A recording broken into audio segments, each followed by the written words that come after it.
Hello, everyone, and welcome to the Feldenkrais Awareness Summit. Move better, feel better. My name is Lavinia Plonka, and I'm one of the co-hosts of the summit. And today's track is looking at grounding. What does it mean to be grounded? How do I ground myself? Where is the ground? There's so many different ways of looking at that theme. And, speaking of grounding, don't forget that we're starting our poetry contest today that may or may not have something to do with grounding once you feel inspired to put yourself into verse. So my guest today is Jeff Haller. And for those of you who don't know who he is, I'm just going to take a moment because Jeff has influenced hundreds, maybe thousands of people with the Feldenkrais method as a trainer, as a teacher, as a philosopher. His writing you can find on feldenkrais.com. He's conducted many, many trainings. He worked with Moshe Feldenkrais in Amherst, the last training that Moshe Feldenkrais did, and has been really deeply involved in the development of thoughts about the method.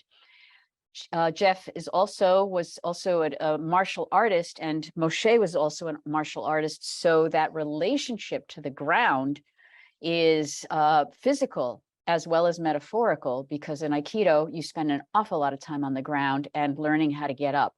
So I'm hoping we get to talk about some of that as well. So welcome, Jeff. I'm so glad to see you again. Lavinia, it's a pleasure to be here.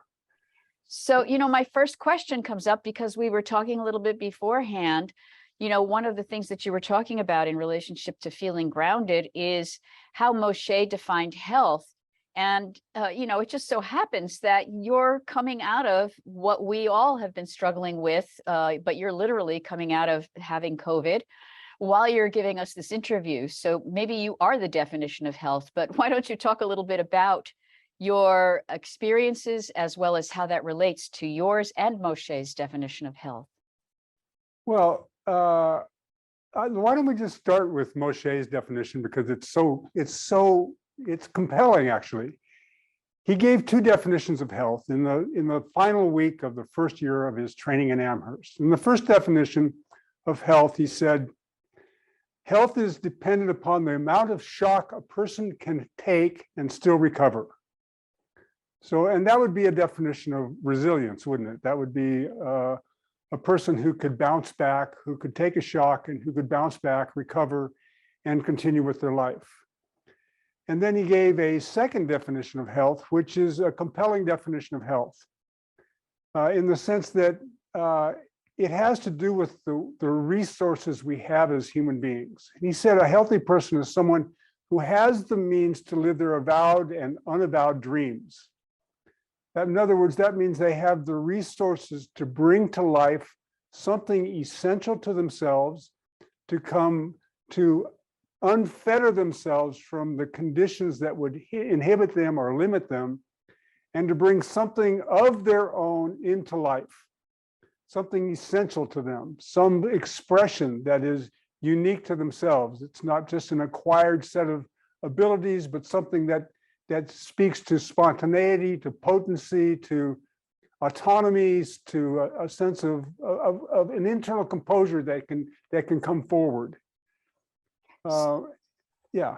So you just said something really key. We have heard some of these things, but this term internal composure, yes, is, I think, very important. When we're dealing with adverse circumstances, and the definition of health or resilience in, the American Psychological Society is being able to respond to adverse conditions, right? Some of us respond to it, but what is this internal composure? How do I find that through movement? Let's take, because I like the idea of adverse conditions.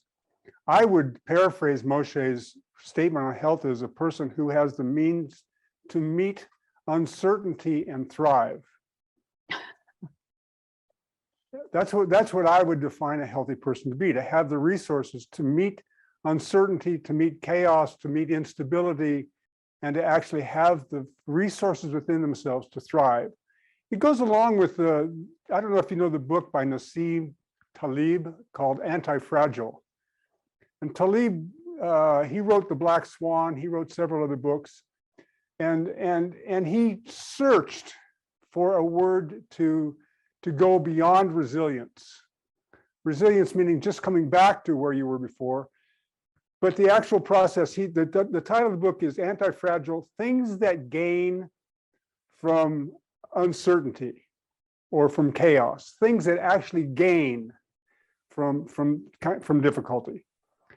So that takes a tremendous amount of, we could call it grounding, we could call it a sense of, one of the, this idea of composure is so much a part of the Feldenkrais method. Moshe was adamant that we're helping people with their dignity, which is a statement of, again, beyond recovery. It's a statement of finding something within yourself where you can live with yourself, you have dignity for yourself, you can live with the life that you've lived, and yet you find somehow that there's something in yourself, as Moshe would say, that's not so bad. He would say, yeah, not so bad. There's a beautiful talk he gave in Amherst on his own feelings of inferiority, and that were justified. He spent in Baranovich, the town he was in, he spent time in cellars. He lost his voice. There were 3 or 4 armies of occupation that came through the area. As a Jewish man, he went through pogroms. He went through tremendous difficulties. He had every reason in the world to be traumatized, to lose his voice, and he talked about how did he recover his voice. All of the medications, all the processes that they tried didn't work. And his process was, I looked into myself and I found that which I did well, that which I could continue to do well. And I began to take that which I could do well and began to bring it into the areas of my life where I sensed myself to be inadequate. And that's the process, is to be able to be with our inadequacy in such a way that we continue to have an ongoing, continuing needs of refinement, where the inadequacy becomes less and less important. And with that does come a quality of composure, a quality of comfort. And I think the only way that you can actually come to that conclusion for yourself is to actually be in processes that help delineate what composure is for you, what it means for you to actually have a sense of calm, clear, collected presence in yourself, quiet in yourself, that has the means to meet, 1, your old historic story, and 2, the things that come up in such a way that you're no longer as affected by them. So that's interesting. As you're speaking, I'm thinking about this, and I'm sure you've read about this phenomenon that happens with people who are really high functioning, sometimes even at the peak of their professions, sports people, performers, right. And then something starts to go wrong and they lose that internal composure, so that then they start to fail and kind of blow it. And I've always been interested in that. Back when I was a performer, every once in a while I would end up with a hostile audience, especially when I was in a nursing home where really they just wanted to be watching General Hospital and not some crazy lady on the stage. But I would feel that moment of, I'm losing them. Oh my God. And the sweat would start, and I would get worse at my work. Yes. And so what you're talking about, here we're talking about health, but we're also looking at how many times we are in a situation where we had an expectation or we had an idea and we're doing it and it starts to not go well. To me, that's what you're describing. So Moshe saying, well, I had to look at what was going well and then work towards that. He was already kind of at the bottom. But what happens when I think I'm at the top and it doesn't go well? What are my resources then? I consider that to be the point where this becomes a practice. And the part of the thing about the composure was, and the thing that I know about you is that you had the necessary integrity to fail and then to ask, okay, I failed this time. What can I do in the next time? And that is a kind of composure, isn't it? It's a kind of autonomy that I have to be able to make significant mistakes in my life, fail miserably, and hopefully, actually, it's very clear that from the science that the prefrontal cortex, when you're given a task that you can't do, so long as you don't fail so miserably that you can't recover in any kind of way, but your brain actually, your prefrontal cortex notices that you can't perform the activity at the level that you would like to perform it, it becomes so interested in what's taking place that it begins to make new attempts towards a new outcome, and which is that there isn't any mistake. You've provided yourself with a sense of learning. My biggest bugaboo, like my mother recently passed away, and I'm going to have to do a eulogy. And I can tell you that it just terrifies me. I can sit by the hour and talk to hundreds of people in this kind of open-ended conversation. Yeah. But to actually have to compose, since I was in college when I was a basketball player, and I had to go to the Kiwanis clubs and talk about the basketball team, and I walked on the freight stage and I froze with 200 people there, and I was, and since that memory still is with me. If someone ever asked me to do a keynote talk, it would take me months and months and months to training to give it a go. And I know that in 2 Sundays I'm going to be giving the eulogy at my mother's service. I am continually in the process of preparing myself to find my own ground to stand in that particular situation. If I was to say that there was one situation in my life, that would be the place. Yeah. And it's not that I don't lose composure, it's just that the emotions of the moment so completely swamp me. So much takes place that's like where I can keep a kind of a cool demeanor in so many different ways. That in that moment, for whatever reason, my limbic system just takes every single emotion and every single thought and clumps them all together. And I find myself in a situation where I simply cannot put together words in any kind of way that's successful. I'm going to have another chance at it. So it's interesting what you're bringing up, because in a way, it's like the perfect retort for experimenting with some of the processes and options that we learn in the Feldenkrais method.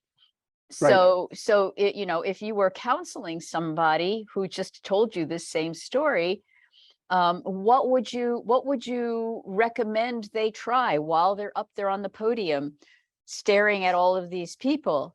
What would you recommend for them? That would be such an interesting thing to experience. How do I apply the principles of the Feldenkrais method to ground myself in something that I'm totally terrified about? Right. The term grounding in the Eastern traditions means to draw the Earth's energy into you. Mm-hmm. We have this other idea about grounding, which means that somehow we go down to the ground, mm-hmm. when in fact there's another way in which we find the connection with the ground, and somehow it provides the ground forces, however you want to say it, that we find the means in our skeleton to find the clearest kind of support. And with really good support comes an easier breath, and it makes it so that your vision can expand and you can be dimensionally more clear. The main thing for me is whether or not it's a small me talking to the audience, or whether I have come to the point that the audience is within me. And that's a shift in my perspective, isn't it? You know, I mean, I never had trouble with, you know, at a black belt test in Aikido with randori, with having 3 to 5 people attacking me. It was always a question of how do I just simply move into the space? And I was athletic enough that it was relatively easy for me to move into space, and not to be so hurried. I could actually be in the place where time could slow down for the most part. And that'll be the question for me: is can I make time slow down when I when I speak to the congregation of these people?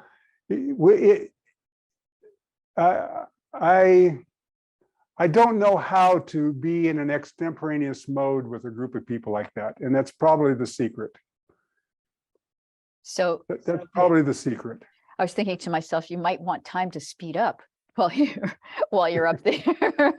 Well, the thing is that I find myself so sped up, you know, that I mean, I find myself so in a rush that the words just can't come. It's like starting to write a paragraph or some paper or something, and the first rush is first write the first sentence, and all of a sudden all of the things you want to say come down, and it just takes so long to just, okay, let me weed out and come back and edit and keep editing and putting stuff in.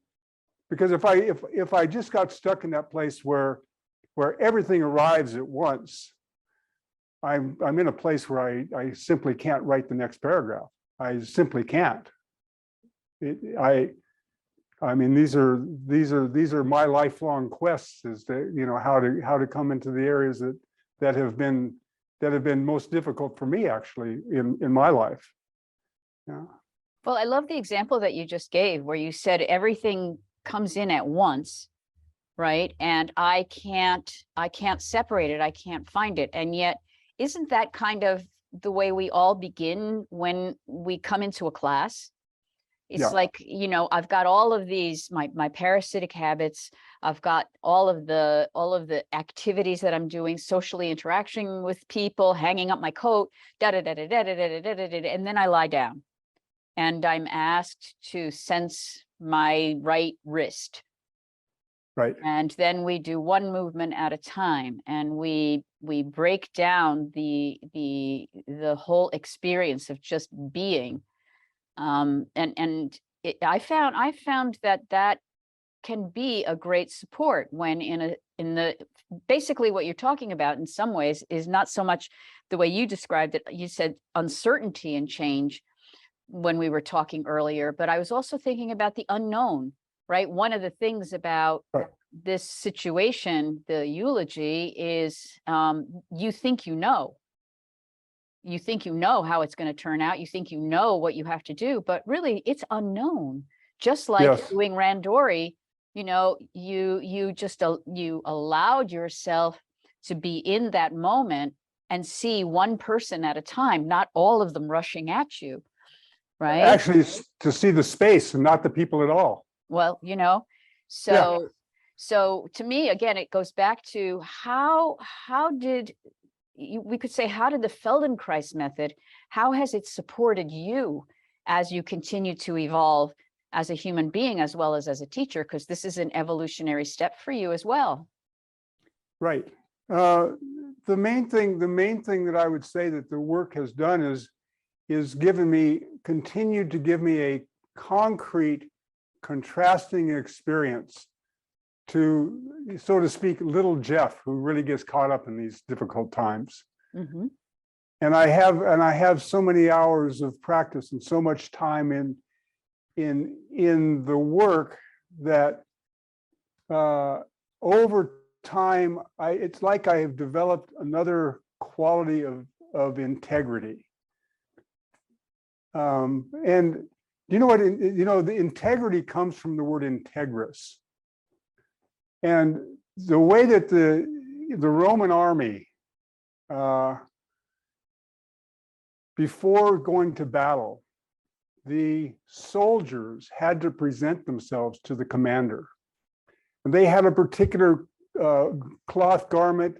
They had to make sure that their battle armaments were perfectly cared for, and they had to have the time and the integrity to make sure that everything was put on in exactly the right way. Because if it was put on in the right way, they could get a thump and it had a resounding quality.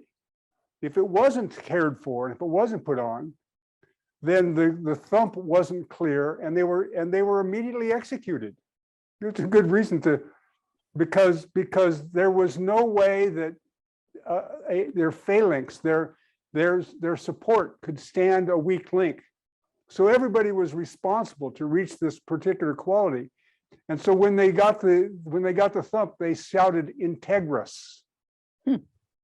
That I have the integrity to meet this demand. Yeah. And so I like this idea of this kind of dignity, this kind of integrity. In other words, to continue to, even though I fail miserably at times, to continue to find a particular kind of integrity that steps forward to meet the demand. And then when I fail, to have the integrity to not be harmful to myself, but to really be gentle with myself. These we can call them mistakes, but these areas that we're continually developing ourselves in, it's to have a completely comprehensive sense of yourself, to meet all of the circumstances that you meet in life. That's why we're here. That's the reason that we get to be on this planet, is to actually take these moments and where we find that we're limping and we're lacking, and to find the means to fill in. And I mean, the biggest thing that has to do with personal integrity is the process of learning to really be kind with yourself, to really be gentle, no matter what the circumstances are. If your life has been built on having to produce something to succeed, to give yourself a sense of identity, a sense of a name for yourself, and that's your basis of your sense of well-being. But you find that you enter into this Feldenkrais paradigm where you actually learn to start to care for yourself, because there's no way in the world that we can meet the demands, but we can care for ourselves as we learn to meet the demands. We can continue to be in the process of caring for ourselves as we're exploring the demands that life brings us.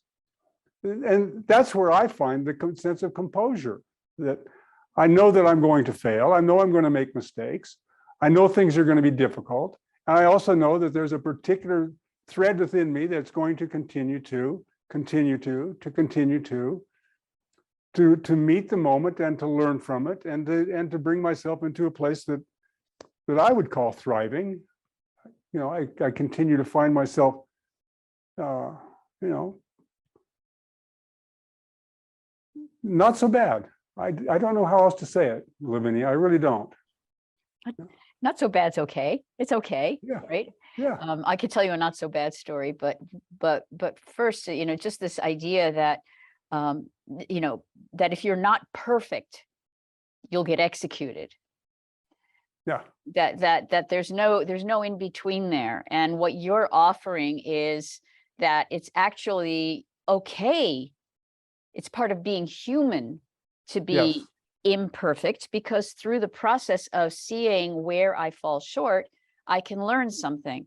So thank goodness we're not getting executed for every mistake we make, because this planet would have a lot less people. But this idea of being willing to fail, and then to pick myself up and dust myself off, right?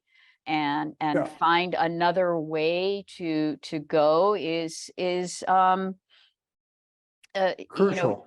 it's part of our method, right? Because we try something, we Absolutely. try a movement, and then you try a second approximation of a movement and a third approximation of a movement until you can understand what's going on in that movement.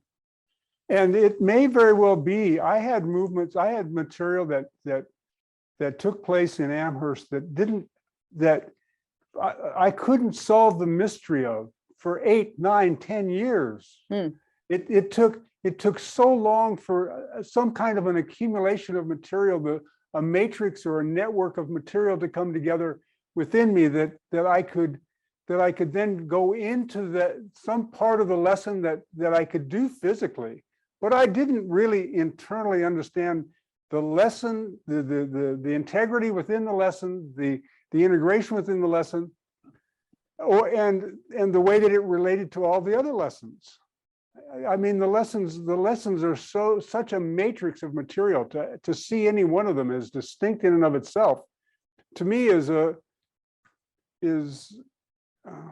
I don't know, it's a mistake in one sense, because it's funny. I just taught in Kelowna, British Columbia, and I was asked to teach the last week of the first year of Amherst, and I had to say I found it to be such a joyful experience, because I got to watch this way that Moshe started off with this particular way of rolling, then he added something to the rolling, then he added something to the movement of the arms and the hands, then he came back to the rolling, and then he added something else to a lengthening movement, and then he added something else. And it wasn't like he was teaching a lesson, he was teaching an entire process of organization.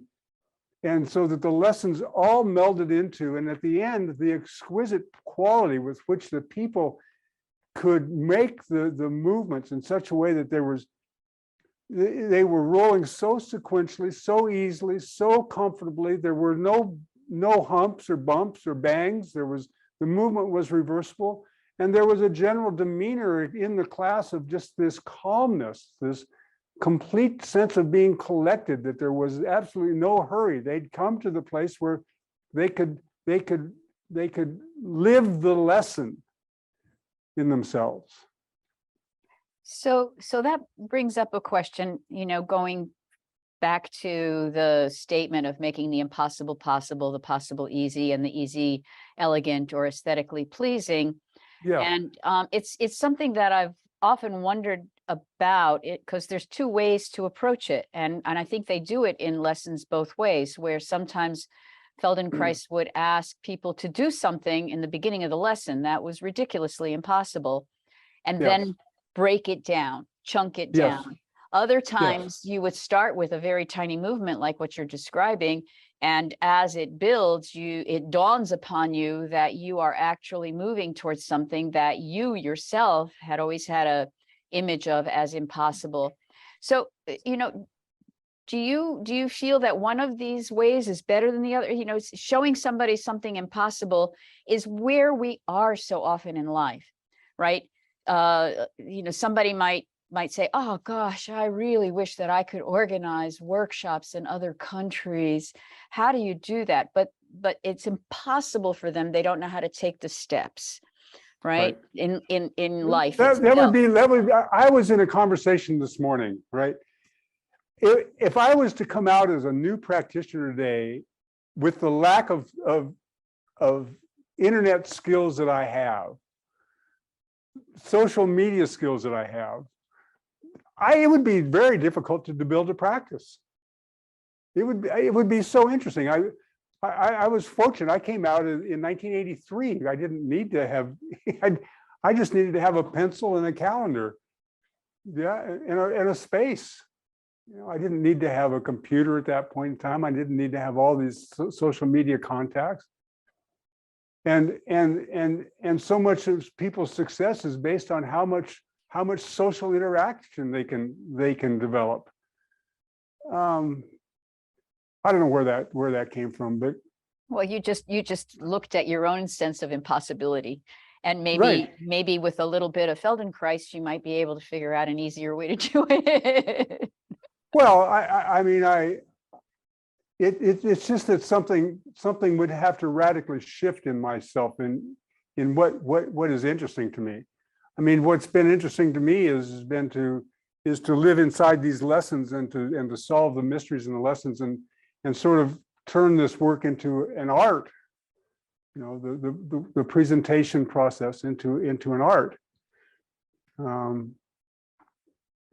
So can you tell us the difference in your perception between an art, a practice, and a routine? Yeah. The practice is real simple. I'm going to be there every day. I knew in the very beginning that this was going to be my life's work. When I met Feldenkrais and when I had the first ATM lesson, when I read the Awareness and Movement book, it just was clear to me that there was something so fundamental in this work that everything else that I did, the source, the foundation of anything else I wanted to learn, the foundation, the educational foundation was right there in the Awareness and Movement lessons. So that was clear to me. So in that sense, it's always been easy for me to practice, bring myself to the practice every day. The art then is another step in how does it become so aesthetically pleasing to me that something within me keeps finding a finer and finer honing, a finer and finer tempering within myself. So that which took me 5 sessions before, now it's 1 session or a kind of communication or something that takes place in a lesson. I'm just that much more attuned to what's taking place, and it's come to the place where it's so completely enjoyable to be in the process. Yeah,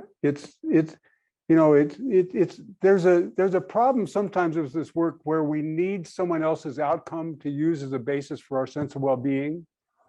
There is another side to that, which is that the work is inherently enjoyable. And there's an enjoyable pleasure in being a part of a conversation with a person in which there's a dialogue that unfolds, and something that's never happened before is about to appear. And at that level, for me, it's art. It's the practice has gotten me there, but this whole other continued refinement process brings me into the realm of being an art. And as to the impossible to become possible, I think both ways have their validity. I mean, Moshe in Amherst, the first week, 2 weeks, he was very aggressive, doing very large movements, and he looked around and he saw there's so many people that were sitting on the side he couldn't do, and he broke the lessons down to the point that everybody could more or less participate in the class. Extraordinary the way that he could do that, to create a matrix of lessons that just everybody could then find the means within themselves, and you can certainly see examples where he would start on a new thread, and he would start in a small, tiny basis, and then the lessons would build. Yeah. So those I would just put under the categories of strategic thinking, the strategy by which you're going to, to share the information with people. Mm-hmm. And I think that has to do with reading the group of people that you're with. I was just thinking about not even as a teacher of the Feldenkrais method, but how do I take these principles and apply them to my life? This right. Facing something impossible, looking at how I can also strategically break it down, chunk it down.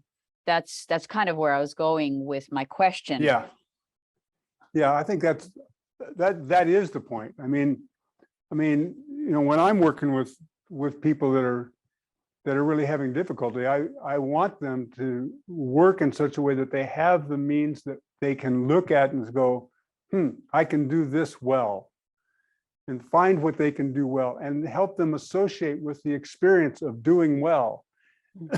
In this day and age, so many people have such attitudes of them for themselves, where they're such a way of denigrating themselves and demeaning themselves, that to actually work with them in such a way that they can find some aesthetic value in themselves that they can bring forward as a contrasting experience to how they've experienced themselves, that's a major part of my practice at this point.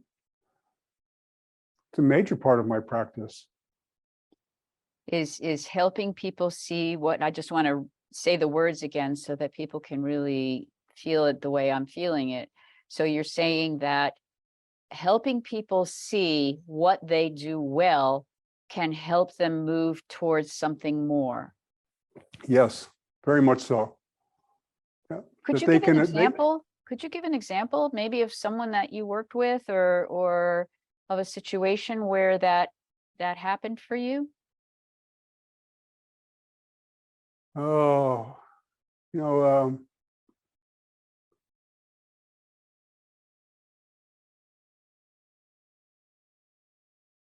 a good example is a hockey player, an NHL hockey player I worked with recently, who had a significant concussion, had broken 2 ribs on his left side. He had a huge hematoma on his cheek. And his world had shrunk considerably. Mm. And he was, I mean, it's actually very interesting when I talked to him specifically about what took place, that if he thought at all about his left side, all he could do was see the injury taking place. Mm. Which puts him in a situation with his brain, with his imagination, where he's recreating the injury over and over again. And we know that that kind of imaging continues to strengthen itself, and it becomes more and more a part of the habitual thinking process, the patterning process. And so the whole question for him is to then take, how do I go from this place where I've lost this much of my sense of my ice, the space that I'm in? And, you know, it's a funny thing when you think about hockey. In a 1/10 of a second, those guys cover 20 feet. They're skating backwards and forwards. They got sticks. They've got this little biscuit that they flip around on the ice. They have sideboards. They've got angles. They've got geometry, and they've got people that are trying to decimate them. So they have to really, really be accurate in the way that they interact with the ice. And if you lose any part of that ability, your sense of personal safety is significantly reduced. So there was so much of a disturbed sense of his integrity was so disturbed by this. His sense of his autonomy, his sense of ability to meet change was really profoundly disturbed. Mm-hmm. And in fact, led this individual into having panic attacks. Because his way that the confidence he had that had built over the years based on his abilities was really pretty hurt. So my way of working with him was to help him find a 3-dimensional world again. And that came through all of the awareness through movement lessons. And he also went through some very, very high level concussion protocols with some medical people who were noted for their work in helping people with those kinds of injuries. But the whole process of him finding that he could sense his body and move freely right and left and up and down, that this 3-dimensional sense came back to him, gave him again a sense of I'm okay. Yeah, I don't know if that's a good example, but it's certainly one example. Well, I mean, again, it goes back to this question of where did you begin? What was it that he was able to do well that Yes. gave you your initiating point? He could roll to the right very easily. Anything to the left was difficult. Mm-hmm. There was just it was scary for him to actually roll and find his ribs to the left. He was compensated with the injuries. And I mean, this is a pretty concrete physical example, and certainly we have people who come to us who come in emotional senses of distress that seek similar kinds of support, you know, and we would do the same thing with them. I can't give a particularly good example right now. There was an example I gave years ago of a woman who came to me who was riding in a car, and the car had been squoze between two semi trucks. She was a passenger in the car, and she could not sit as a passenger in the car. She could drive, but she had been a passenger in this situation. And her husband, it was terribly difficult. If they went on a trip, if they were in Hawaii, I mean, if the headlights were a mile away, all she saw was the headlights. And it just created a panic response within her. Mm-hmm. And it took me many, many lessons to help her just to come to the place where she could sit in the car seat, passenger seat. And for her to find the sense that she could stay in contact with herself, with her stool, with her chair, with her breath, to contact the environment in such a way that there was a particular composure that could say, the car is out there. I don't have to, it's not something happening to me here and now. That there's a microsecond that one can actually be reflective rather than reactive. So it's hard work. Yeah, it's hard practice. It is practice. And you're talking about post-traumatic stress disorder, which, impacts literally the way the brain functions. So we're trying to tell the brain new things all the time when we're dealing with that. And I totally get that. But, you brought up this word composure again. And, I'm looking at that word in relationship to your title about internal stability. A lot of people think of stability as I'm stable. Right. Just don't knock me over because I don't have the resources to do anything but be stable. And it feels to me like composure is a little bit different than stability. Or is there a different definition of stability that we need to understand? Well, Moshe's definition of what's good posture is a definition of being stable within yourself, but being completely available to change. The good posture is the freedom to move in any direction without hesitation or preparation. That means that your center of gravity is at the highest point possible, and you have the absolute greatest freedom to move in any direction without hesitation, or to sink your center of gravity and to give yourself a sense of stability to meet what you would need to meet. I mean, if I'm fly fishing, I can tell you that I want to have my center of gravity pretty low because the river is continually trying to knock me over. So it's not a question of I want to be able to find purchase in a changing environment like a river. Yeah. Whereas if I'm on the ground, I want to have the sense that I'm continually have the freedom to move from this point to that point and to alter my center of gravity to be as high and as available to myself as possible. So stability then again has to be with the ability to meet change. That's where the stability is. That's the stable sense of self-knowing that there's something so significant within me that I can meet the change. I don't have to be in this place of my mind, wondering if I have the means. It's some autonomy that simply knows I've got COVID, and I'm going to be here day by day. I don't know how to talk about what that is. It's just something that you indicate. It's like it's a funny thing. There's no place in the brain where you have representation for your skeleton. Your sense of your skeleton is implied by the efficiency with which you move. If you're really, really efficient, then you have to have used your skeleton well. The slow twitch muscle fibers do this amazing thing. The brain organizes the slow twitch fibers to organize the skeleton before every action takes place. There is always a preliminary organization of the skeleton to act. And we can become so discriminative that we can watch that intention of just the flow of the neurological information and the innervation of that slow twitch fibers. We can watch the pattern unfold, which means that we can actually begin to change the pattern. Yeah.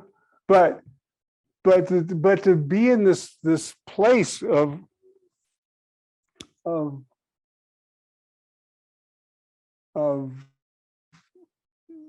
this implied sense, it's implied that the skeleton is there by when you're efficient.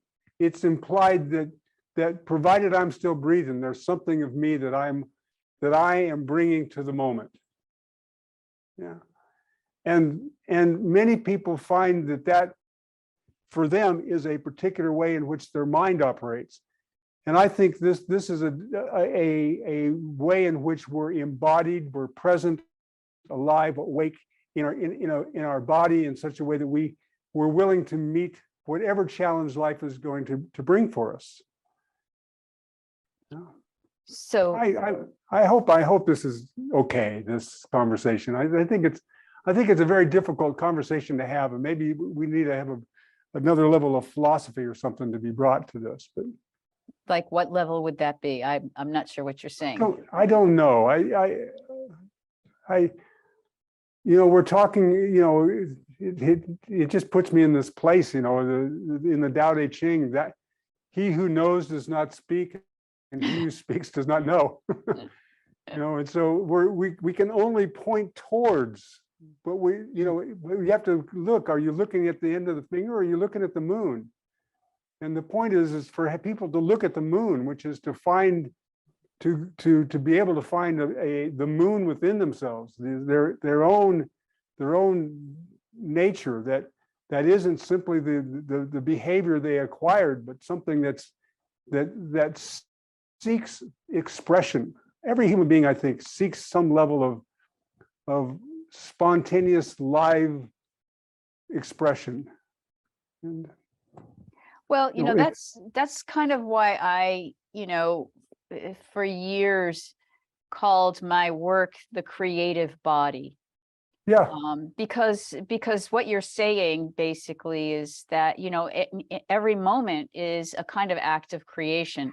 And yes, you and I can talk about these principles and these ideas, and a person can sit and listen to this interview.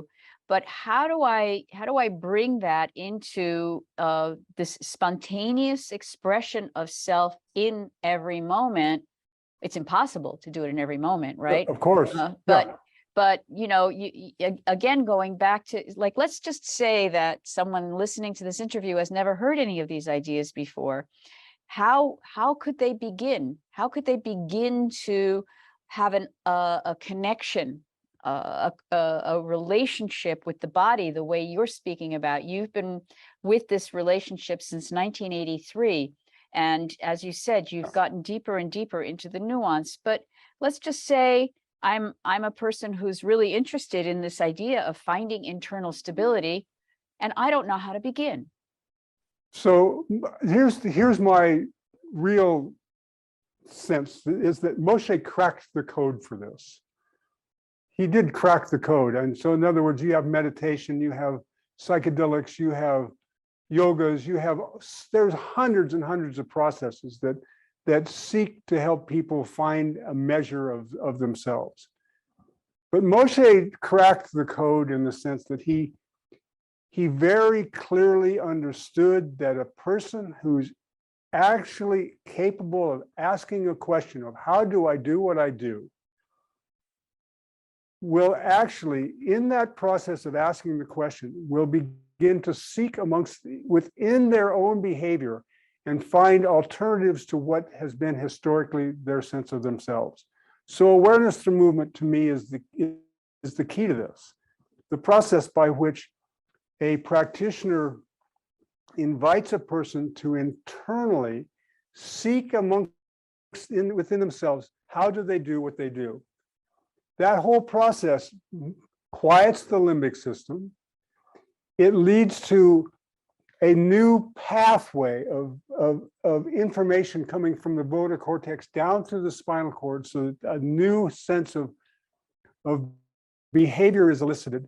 And when one stands up from a lesson, awareness through movement lesson, one has a moment where you can contrast and sense, okay, this is how I can be in this moment, and this is different than how I came in. Now, how do I practice? I practice by continually exploring the awareness through movement model. And if I have an excellent practitioner near me, I go and have private lessons, because what I'm really interested in is, how do I find the means to be connected with myself by being in my own questions? Yeah. And that's where the code is. That's where the code is cracked, is shifting myself internally into a question of,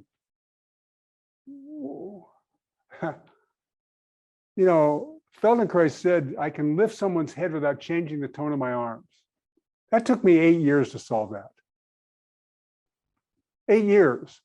Because every single time that I would lift, my breath would be held, or I would sense that my back would engage or something, or my arms would become heavy. And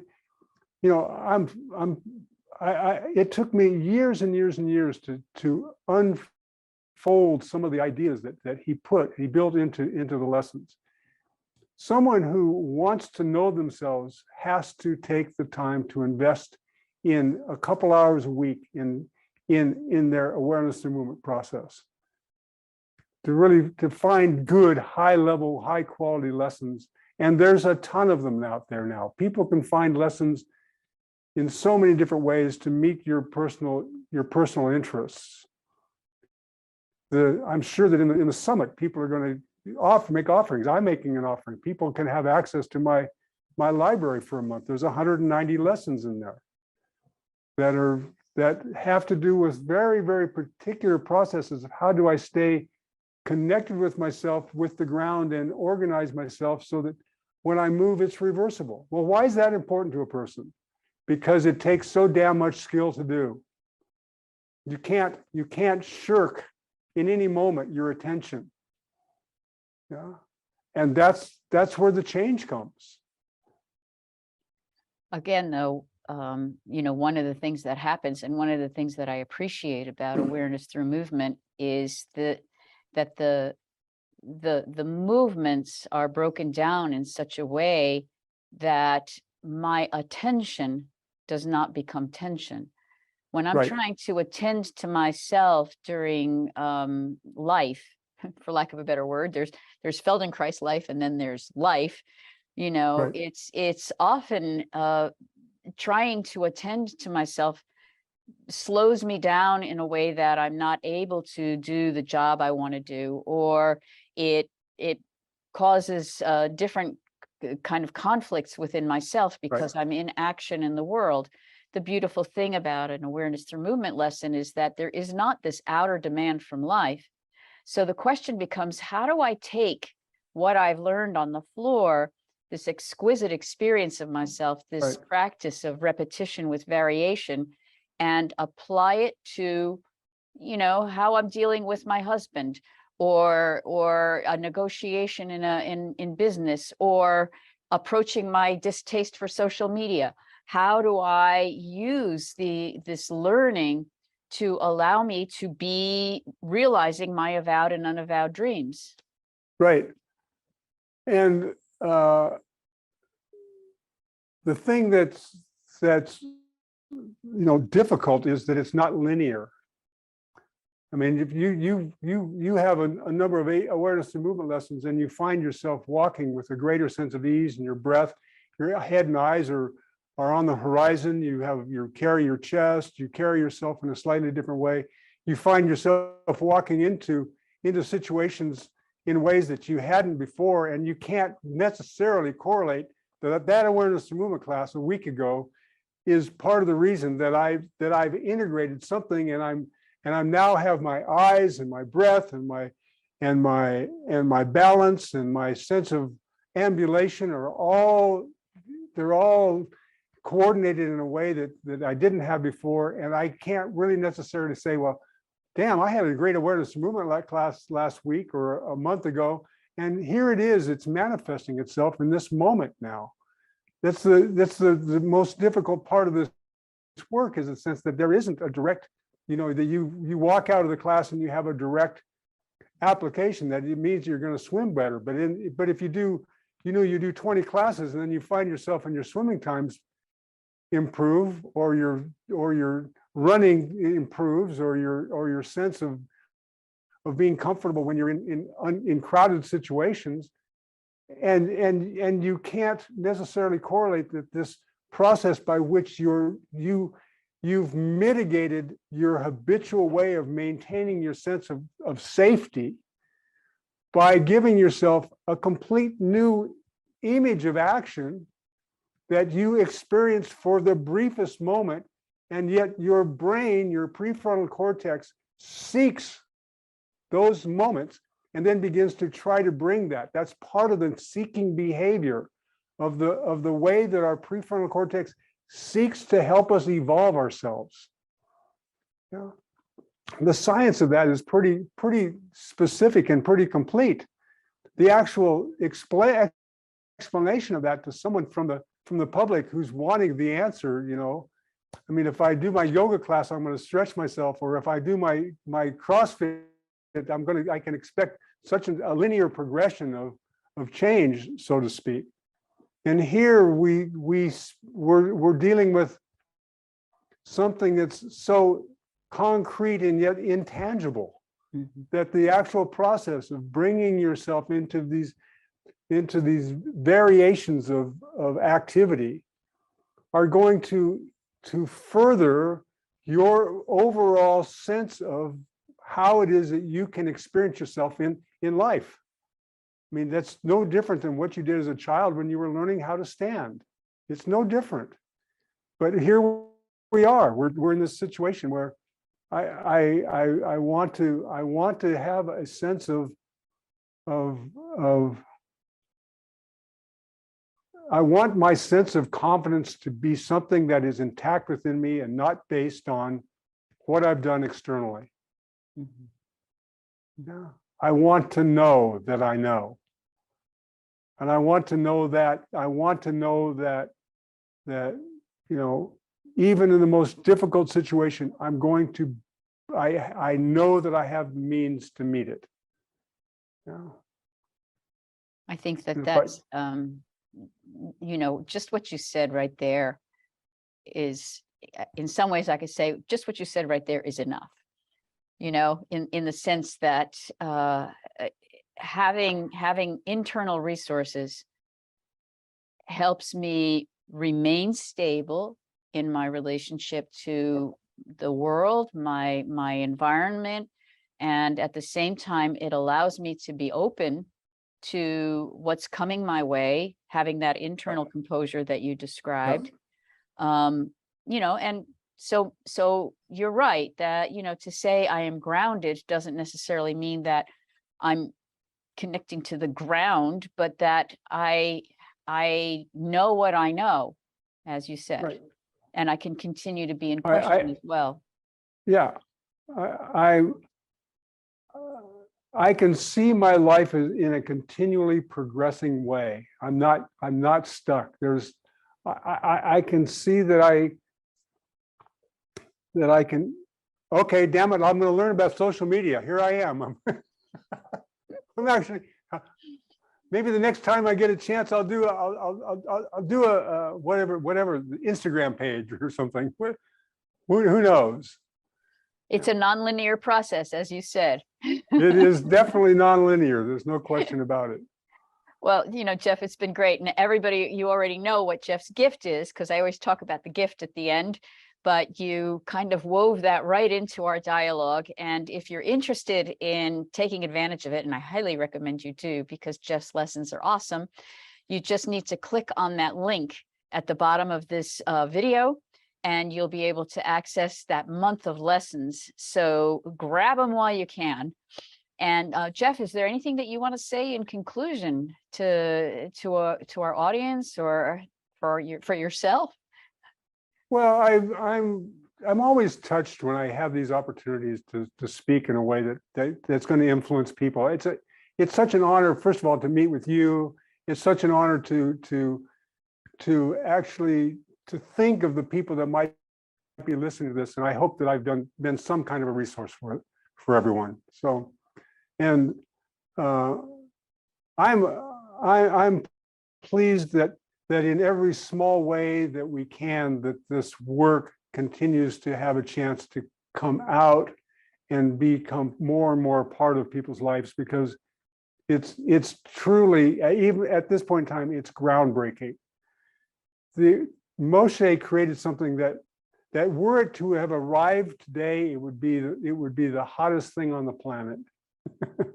Well, I think it should be the hottest thing in the planet. So It there is you have it. it's extraordinary. It's that it's so completely comprehensive that it is where its difficulty lies. I mean, it is such a comprehensive process that filters into and impacts every aspect of our life. Absolutely. Like I So, always say, how you move is how you move through life, right? So yeah. totally. Yeah, and I don't think it's long in the process before. And I mean, I don't make much of a distinction. I mean, if anything I'm doing it in question. So I'm living my life in the process that I learned from being around Moshe. He was never not himself, which was always in a state of curiosity. Mhm, The man was insatiably curious. mhm. And that is an example in and of itself as to how to keep my life alive in curiosity and spontaneity. So, Great. Well, Vinny, thank you. it's a pleasure to be with you. Thank you so much. It's been a pleasure speaking with you as well. And I hope we get a chance to do it again.